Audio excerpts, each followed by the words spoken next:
નમસ્કાર, સ્વાગત છે આપનું ગુજરાત ફર્સ્ટમાં। હું છું આપની સાથે રાધા અને હવે ન્યૂઝરૂમ લાઈવમાં સમાચારની શરૂઆત કરીશું। સૌપ્રથમ સમાચાર પાટણથી સામે આવી રહ્યા છે। પાટણની એક શાળામાં શિક્ષકની ઘટ અહીંયા દેખાઈ।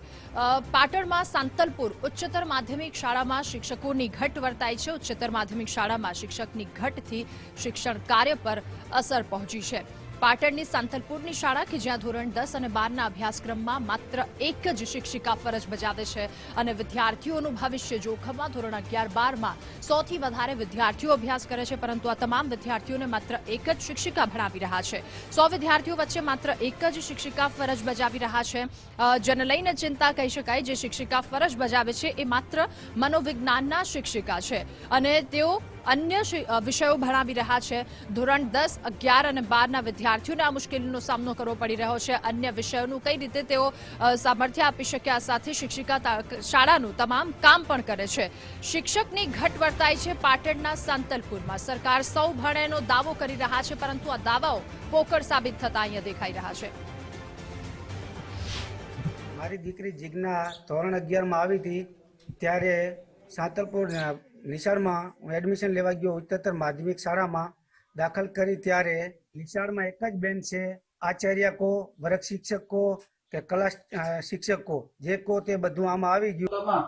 જે ઉચ્ચ માધ્યમિક અને માધ્યમિક સ્કૂલ આવેલી છે તેમાં 120 વિદ્યાર્થીઓ છે, પણ તેમને એક જ શિક્ષક છે। હાલ તે પટાવાળાનું કામ પણ તે કરે છે, આચાર્યનું કામ પણ તે કરે છે ને બીજું ગમે તે પણ એક જ શિક્ષક છે, બધું કામ તે જ કરે છે। એના ઉપર ચાલે છે। તો અમારી સરકાર પાસે રજૂઆત છે કે એક જ શિક્ષકના લીધે અમારા સ્કૂલમાં આ જે માણસો આવે છે તે એના વાલીઓ તેમનો દાખલો તે રીતે લઈ જાય છે અને એટલા માટે કે અહીંયા કોઈ શિક્ષક નથી, એટલે એક જ શિક્ષક છે તેના માટે। તો અમારી સરકાર પાસે રજૂઆત છે કે જલ્દી ભરતી કરવામાં આવે। સાંતલપુર ખાતે એક જ શિક્ષક ફરજ બજાવી રહ્યા છે।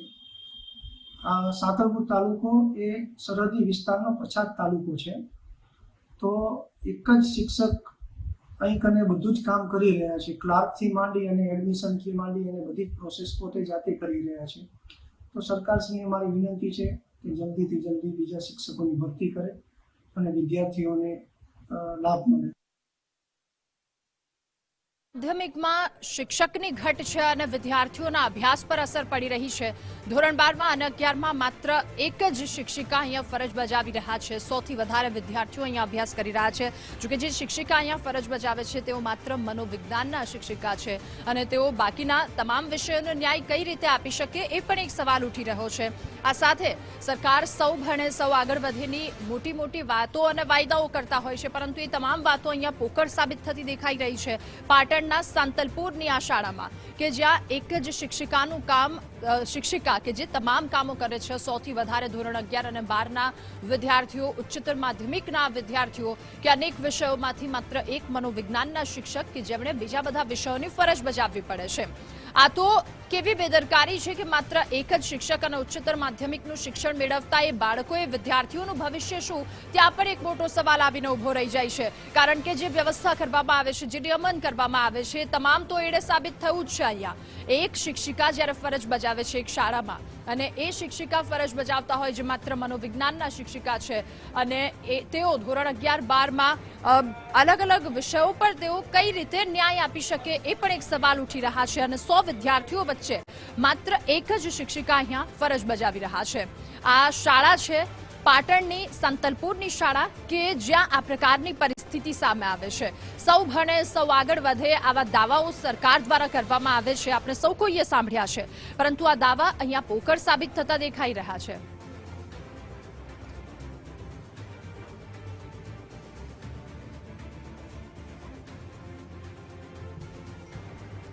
જિલ્લા શિક્ષણ અધિકારી અશોક ચૌધરીને ગુજરાત ફર્સ્ટે ફોન કર્યો। તેમની પાસેથી આ સવાલનો જવાબ મેળવવા માટે અમે ફોન કર્યો અને અમારી ટીમને તેમના દ્વારા જણાવવામાં આવ્યું કે એમાં શું નવાઈ છે, અમે એ વ્યવસ્થા કરી દેશું। તમારી આ જ બેદરકારી, લાપરવાહીના કારણે અહીંયા એક જ શિક્ષક કે જે ફરજ બજાવી રહ્યા છે, સાહેબે ફોન મૂકી દીધો અને આમાં કંઈ નવાઈ નથી। આવી વાત, આવી બેશરમીની વાત આ સાહેબ કરી રહ્યા છે। ત્યારે સાહેબ તમને એ કહેવું છે કે જો તમારું બાળક ધોરણ 11-12માં હોત તો ધોરણ 11-12થી પછી એ બાળકનું ભવિષ્ય શું આગળ, કે એક મનોવિજ્ઞાનના શિક્ષક કે જેની બાકીના વિષયોમાં એટલી બધી વધારે ગ્રીપ ન હોય એ કઈ રીતે કરી શકે છે એ ફરી એકવાર એમની ટીમને વાત કરવી છે કે ફરી એકવાર એમને ફોન કરે અશોક સાહેબ કે જેમના દ્વારા આવો જવાબ આપવામાં આવ્યો છે, આવી લાપરવાહી ભર્યો જવાબ આપવામાં આવ્યો છે અને બાળકોના ભવિષ્યને જોખમમાં મૂકતા સાહેબ એમને ફરી એકવાર ફોન લગાવે છે ગુજરાત ફર્સ્ટની ટીમ કે શું જવાબ આપવામાં આવે છે. હવે એ પણ સાંભળીએ. મીટિંગમાં છે આવી ખોટી વાતો કહી અને તેમના દ્વારા ફોન મૂકી દેવામાં આવે છે,